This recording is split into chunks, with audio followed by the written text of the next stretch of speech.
Yo, what's up, guys? Figured would do a brief live stream. Underdog Fantasy has some promos, some boosted payouts. I'm not sure if we can bet both of these, but we'll take a look through. I'll try to keep this live stream pretty simple, but again, for anyone new, I always try to kind of explain why I'm doing what I'm doing, why I'm betting what I'm betting. But you can see Underdog Fantasy in general has 6x payouts for these 3-pick entries. But with the boosted payouts, if you kind of go through the math, which we've kind of done before, 3-pick entries are optimal on Underdog Fantasy in general. And it's kind of the same thing for the promo. So what we can do is we can kind of take a look at some of these promos. Again, I'm not sure if we can bet Guerrero and I'm not sure if we can bet all of these. I think we can. So what we can do is we can kind of take a look. So the first thing about Underdog Fantasy, right, is they have fixed payouts. You take the over, you take the under, you're getting the same payout.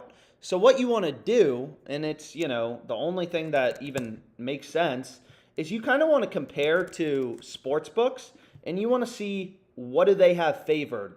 So for example, what we can do is we can pull up Vlad, and let's take a look here, right? So for example, for Guerrero, again, I obviously follow a very data-driven approach. Let's make sure this is working, though. I know I've had some issues with this live stream before, so I just want to make sure it's all pulled up. You kind of want to compare to sports books. So that's annoying. Anyways, okay, we're locked and loaded. Anyways, let's go through some picks. So for Guerrero, I'm going to take his under, and it's pretty simple, right? Is if you look at all the sports books. So if we look at like Fliff, just as an example, and there's tons of sports books out there, so you should, you can look at them all, whatever.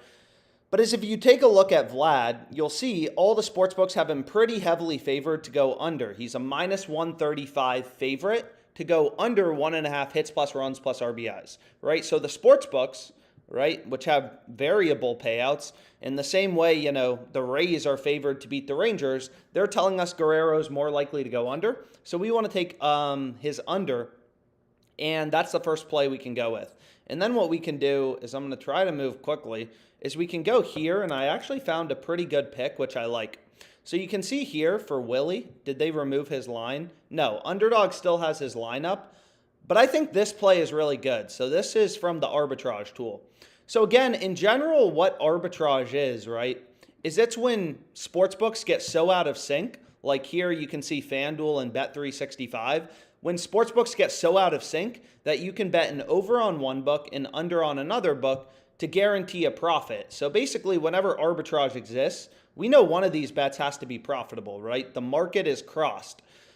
You can see he's plus 140, plus 128. Like, he's a big plus 125 on FanDuel, so he's pretty heavily favored to not score a run. So we want to take him under in runs, right? Same logic. And then what we can do is we can go here to the Underdog Fantasy Optimizer, and we can just kind of see, like, okay, what else is out there? Oh, damn. Oh, shit. Oh, boy. We got more NFL lines dropping. So if we go here to passing yards, let's just take a look. So, again, you want to go with 3-pick entries in general. For the promo, same thing applies. So if you take a look at Bryce Young, right, on Underdog Fantasy, you're looking to win over 55% of your picks. If you do that, just kind of looking at this spreadsheet, you're going to be profitable. Why the fuck isn't this loading? So if we go here, if you take a look at Bryce Young, once this ends up loading, you'll see all the other sports books, kind of have his line higher, right? FanDuel has him at 225.5. That's crazy. So the first thing I want to do is I'm going to lock in this 3-pick entry, right? So there we go. We got the first 3-pick entry. And then what we can do is we can just kind of do it again with the next promo. So we want to take him under in runs. And then we want to take Castellanos. So we need to see, like, okay, do we want to take, Castellanos' over or his under? So we can search for him here. So you can see for Castellanos, he's actually, on most sports books, he's a slight favorite to go over 1.5 hits plus runs plus RBIs. And you can see they already fucking locked this, which is annoying. So instead of taking his under, because, we're still going to be getting the same payout, we'd prefer to take his over. What the fuck is going on? So let's go ahead, let's go here, and let's go to passing yards, and let's load it up. But long story short, you can see if we just pull up like FanDuel,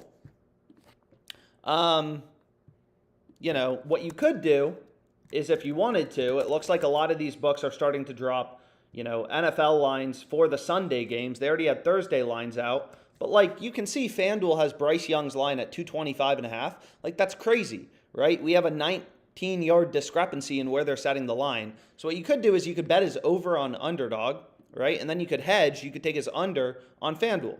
Kind of like buying a stock at 206.5. And then you sell it at 225.5, right? And then if Bryce Young has 207 to 225 passing yards, we're going to win both bets. But anyways, we still need one more pick to go with. So what we can do is we can go back here to this little fantasy optimizer, and let's try to find another pick that we like. Man, I got a lot of tabs up. So we'll look through kind of all the books we have. And again, I'm having issues with PrizePicks on Chrome.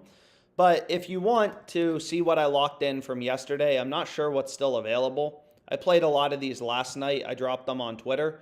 But you can see there were a lot of good picks. So like Contreras, Yelich, all these plays were really good. But I don't even know if they still have them or if they just pulled them.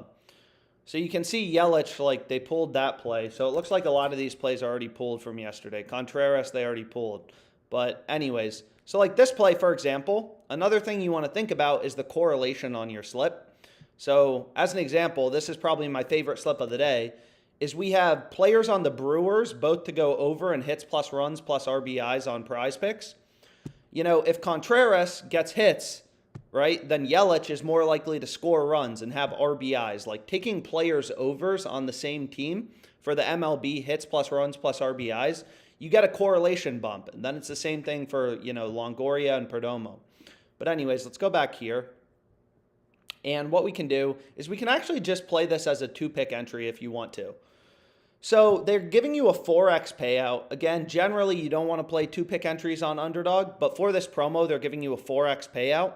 So it's kind of like, okay, for this promo, whatever. Castellanos has juice towards his over. Bryce Young line, it looks like Underdog is just way too low relative to, you know, other books out there. So if we take a look at PrizePicks, we can see, okay, where do they have Bryce Young's line? And it's at 213.5. So, you know, we're just kind of using where every book is setting their lines. All these books have invested a lot of money in their ability to set lines to make better bets, to make more informed, you know, betting decisions, however you want to think about it. So we can go next to like ParlayPlay, and we can kind of take a look here as well. So there we go. We got our first 2 Underdog promos in. And then we can also bet this like 100K Sunday promo. So we'd want to take Kittle. Kittle, I think you'd want to take his under. And then Bryce Young, we want to take his over as long as that play is around, right? Over 206.5. And then what we can do is we can just try to find like one more good line that we can go with. Oh my God. So it looks like there's actually a lot of good plays showing up on Underdog Fantasy right now. So let's go back here too. Damn. Oh my gosh. And this play looks crazy too on Hot Streak. So what we can do, and I'm just waking up, but we can play this on Hot Streak as well. This is crazy, right?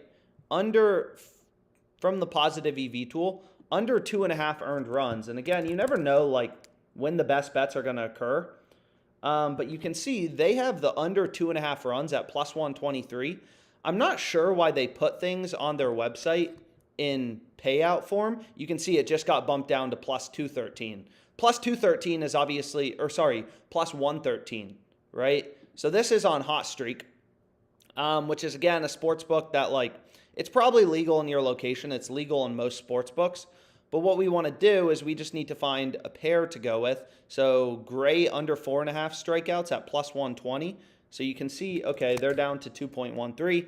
So if we go here to Gray under 4.5, it looks like they already bumped the line up to 5.5. Eflin under 4.5 hits allowed. So whatever, we can take this. So I'm just looking for a pick kind of in a different game. So this play seems good. And what did they bump this to? So now we need to go back to, you know, Zach Gallen. So they already bumped this all the way down to 2.09. I'm not sure why they don't put things in regular odds format. I mean, but this play's still really good.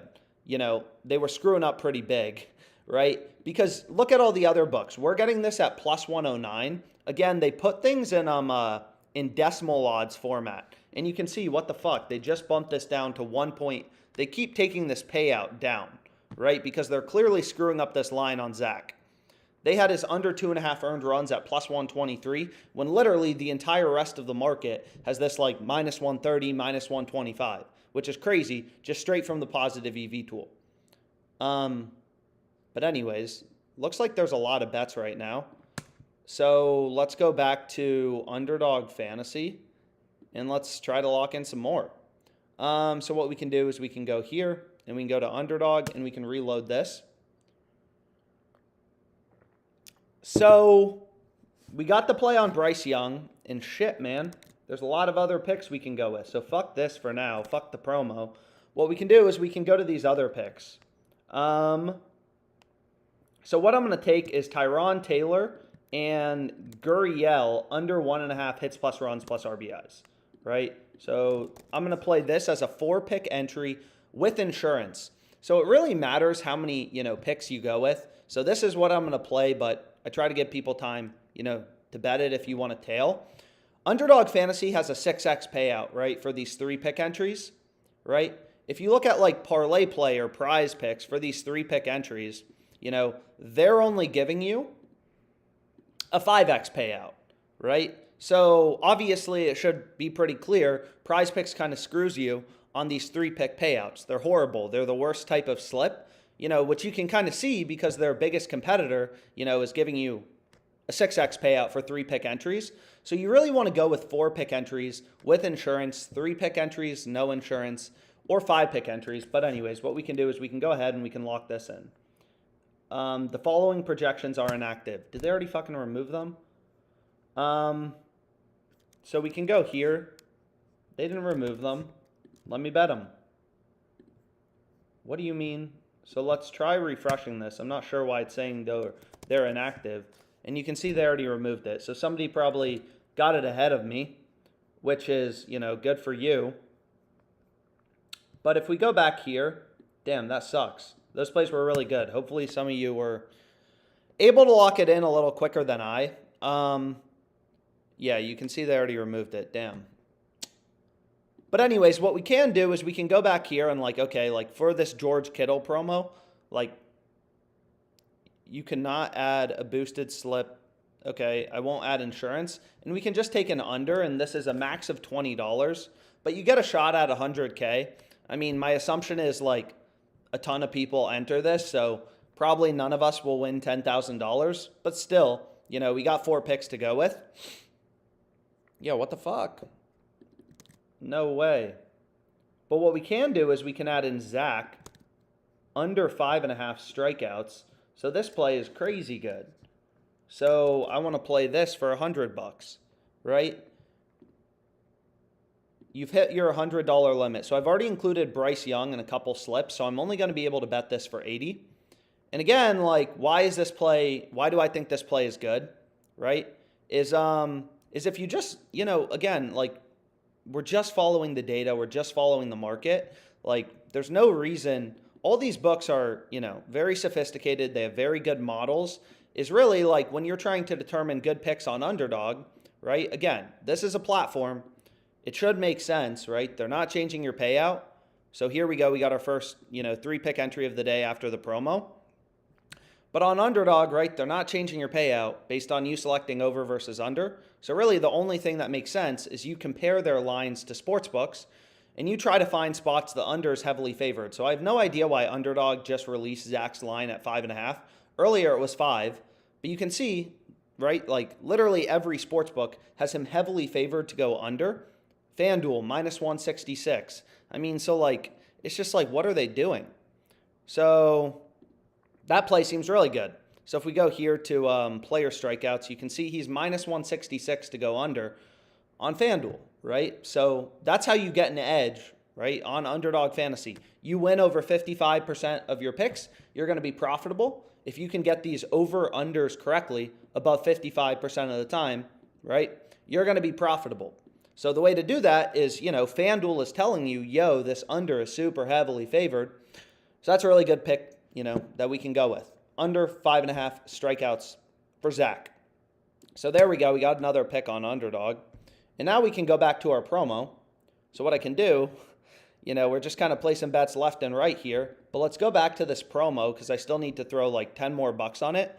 But I already hit, my max betting limit on Bryce Young. So what we can do is we can go back here and we want to take Corey Seager under 2 hits plus runs plus RBIs. And I can only bet this for 20, but that works well because for the promo. So we can go ahead and we can lock in this. And let me just make sure the screen is still sharing correctly. So there we go. There I have my 3 pick on Underdog Fantasy, right? So again, there's really 2 ways to get an edge on Underdog. You want to find picks winning above 55% of the time, right? It's literally that simple.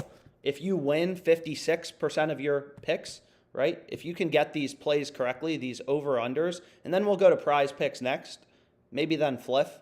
But if you can get these over-unders, your picks, these over-unders correctly, let's say 56% of the time, you're only losing 44%. Like, that's hard. A lot of people are like, oh, I can fucking win my picks 60% of the time, so my ROI is going to be 30%. It's like winning 60, only losing 40% of your over-unders is hard. Because you got to remember, most people don't have an advantage, right? And if you don't have an edge, you don't have an advantage, you're only going to win these over-unders 50% of the time. It's like flipping a coin. If you have no advantage, if you let your grandma, bet on Corey Seager over-under 1.5 bases, she's not going to have an edge, most likely, right? So she's going to get these picks correctly 50% of the time. And long-term on Underdog, she's going to lose 25% of her money. And that's their business model. They're banking on you and me, not winning above 55% of our picks. Right? So there's really 2 ways to get an edge. One is you compare to sportsbooks. Again, like it's very simple. FanDuel is a $10 billion company. You're not going to create a better model and projections than them. They have better data feeds, more resources than you. They have him heavily favored to go under 5.5 Ks, right? So this is a pick winning above 55% of the time, which is why you can see it's popping up on the OddsJam Fantasy Optimizer. Now, this play on Bryce Young is a little different, and the reason we like this play isn't because, sportsbooks have his line super heavily juiced. It's because, they're literally screwing up a line super big, right? You can see literally every other book has his line at least above 213.5, 223.5 on FanDuel. And again, you could middle bet this. That is a very profitable strategy that you'll see a lot of pro bettors talk about, stuff like that, is you bet the over 206.5, you bet the under 223.5. I mean, that's a no-brainer. The sports betting market is so fragmented, so inefficient, right? Which is why there's a lot of opportunity, for us to kind of make money. But anyways, so this play on Zach is really good if you want to sweat for tonight. So definitely recommend going with this. I can almost guarantee you PrizePicks does not have his line, they don't even have a lineup for him. But anyways, what we can do is we can move on from them. We can kind of check other platforms. Like I've explained before, Sleeper is a platform I like. I've only bet promos on Sleeper because it's almost always red. They don't have a ton of lines compared to other books, and there's just rarely a lot of value. They don't miss often. They don't screw up their lines. Oh my God. So, damn. Oh, man. So we got a lot of bets. So let's go here. So we can quickly look at ParlayPlay because it looks like they're dropping NFL lines too, and they're screwing things up big time as well. So if we go here, and let me just make sure my screen is still sharing. But if we go ahead and we take a look at ParlayPlay, right? So let's get rid of Underdog here for a second. As you can see, there's a huge discrepancy on, Goff's line. So if you take a look at ParlayPlay, they have him at 254.5. Again, another huge gap. I don't know why sportsbooks are screwing up all their lines in the Lions-Panthers game, but they are. So that's good for us. Oh, man. And you can see they're dropping college football lines as well, which is good. Which is good for us. So you can see here. Okay, so Underdog Fantasy, there wasn't much. So anyways, let's just get a slip done quickly. So like, look at this play. It's like, this is crazy. So if we look at college football receiving yards, and again, I know not everyone can bet college football receiving yards. Depending on where you're located, some states, freaking regulation, they don't let you bet on. But you can see this is crazy, right? His line is 45.5 on ParlayPlay. All these other sports books, Fanatics, $10 billion company, sophisticated model, good data feeds. Like, you want to use all these books' lines, and this is a crazy middle bet too. You could hit the over 45.5, the under 58.5 if you wanted to. That would be crazy, right? That would be really good. But anyways, we can go back here. And Antonio Gibson, under in rushing yards, right? How do we feel about this? Again, like, I know a lot of people will be like, oh, just like, show the picks, whatever. But I really like to try to explain, I really think like education is the key to beating these books. And it really boils down to like, just treating all these books as a data point. So like, Fanatics has Antonio Gibson's rushing yards line at 15.5. If you look at the sportsbook screen on OddsJam, Sleepers at 19.5, Underdog 19.5, Fliff 19.5. With the under favored, you also want to consider the juice. Caesars has the line at 19.5 with the under heavily favored.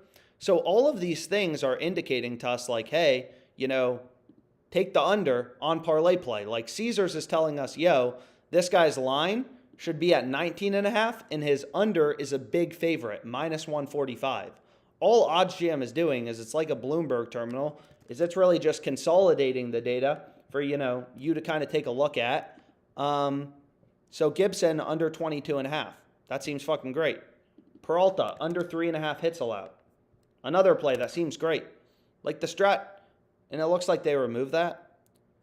But the strategy never changes, right? ParlayPlay is a platform. It works almost exactly like, so this play is interesting, and I can kind of break it down here in a second, but let me just lock in a slip before I start talking. So we have Gray and Longoria.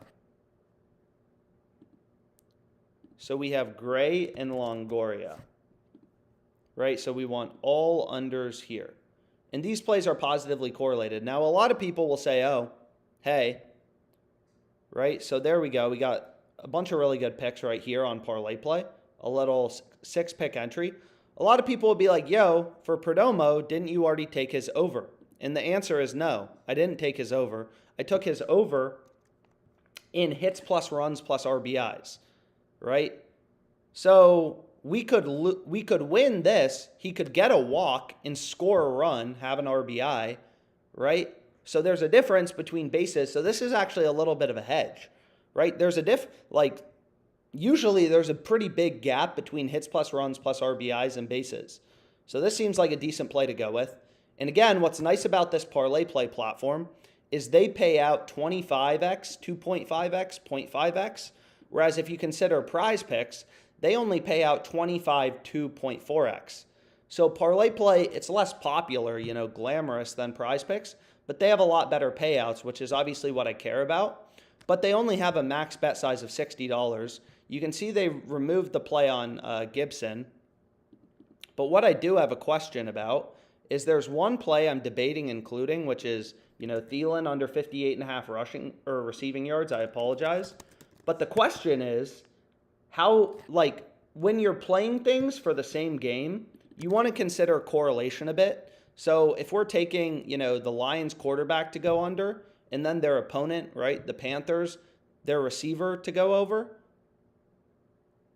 So did they already bump down this line? Nope, it's still at 58.5.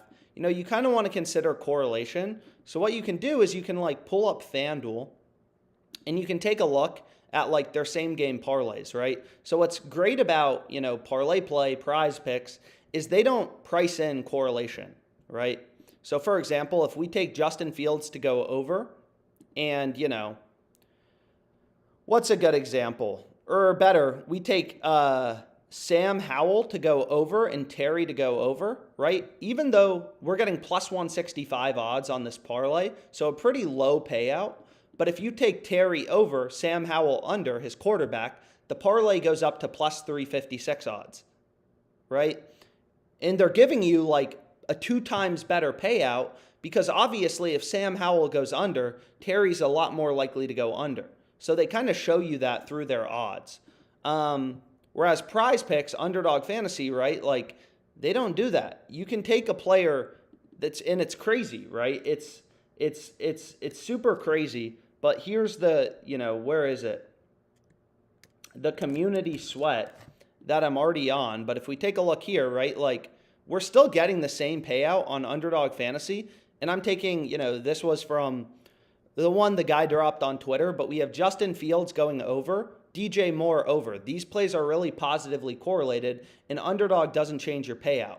But what I do want to know is, like, okay, what about, like, Justin Fields under and Terry under?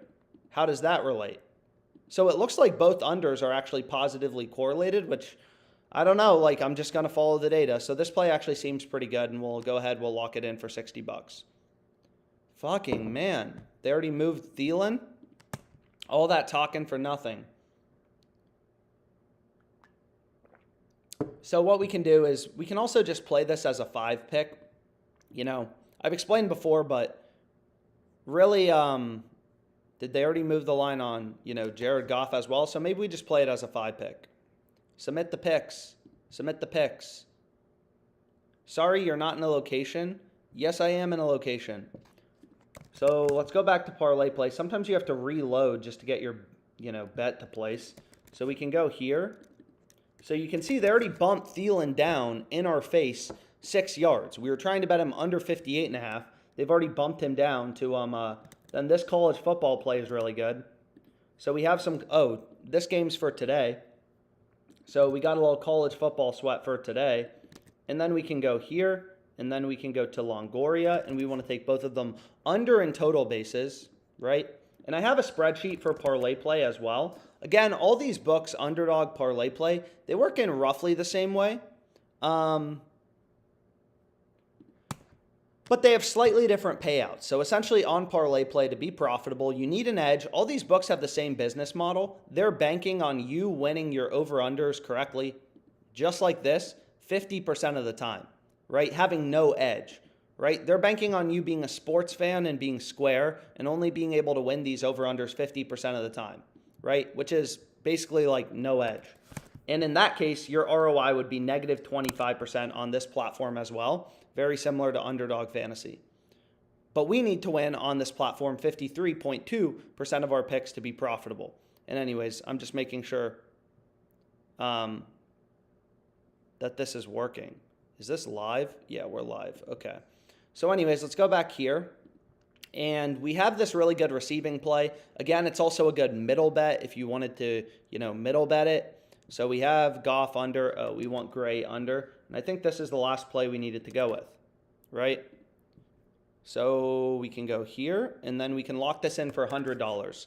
So they have pretty low betting limits like Underdog. I mean, that really is the hard part. The hard part about making money sports betting is, oftentimes just getting down, it's just getting down the volume, because a lot of these books have max bet sizes of $100, $50 sometimes. They're geared towards recreational bettors, people not really looking to make money. And again, you can see, for Longoria, he's heavily favored to go under, in bases. Same thing with Perdomo, right? Heavily favored to go under in bases, minus 150 favorite, right? So that's why this pick is profitable and winning above 53.2% of the time.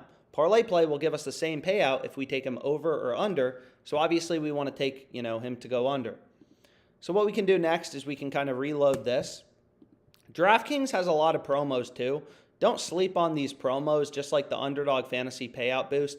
You can see they have a 25%, profit boost. They have a Thursday night profit boost. They have tons of stuff, which is crazy. So like what I oftentimes do, kind of when these books are running promos, so they have a 50%, like that means plus 100 odds goes to plus 150, which is crazy. So these are really big, boosts. They're not, you can make a lot of money just playing promos. When I started sports betting, I was just betting promos. You make a decent amount of money. But anyways, let's go back here. And let's take a look. What does FanDuel have? So you can see FanDuel, they also have a 50% profit boost. and they have a risk-free bet. So no sweat bets are basically the same as risk-free, and they have a profit boost for Texas, Oklahoma. So what you could do is, right, like I've explained this before, but for example, DraftKings and FanDuel, you know, they're both giving you 50% profit boosts on the Thursday night football game. So what you could do is you could go to the NFL, right? And what you could do is you could like essentially hedge your 50% profit boosts against each other to, you know, guarantee yourself a profit if you wanted to. So let's go here. But anyways, maybe we'll look for some plays in a bit. I'll call it a day on this live stream for now. We hit this on ParlayPlay, and then on Underdog Fantasy, we hit some promo bets. You know, we also locked in some plays for the early games. Here was our promo bet. Here was our promo bet as well. I have no idea if, you know, all these picks are still available, but I assume the Bryce Young play won't last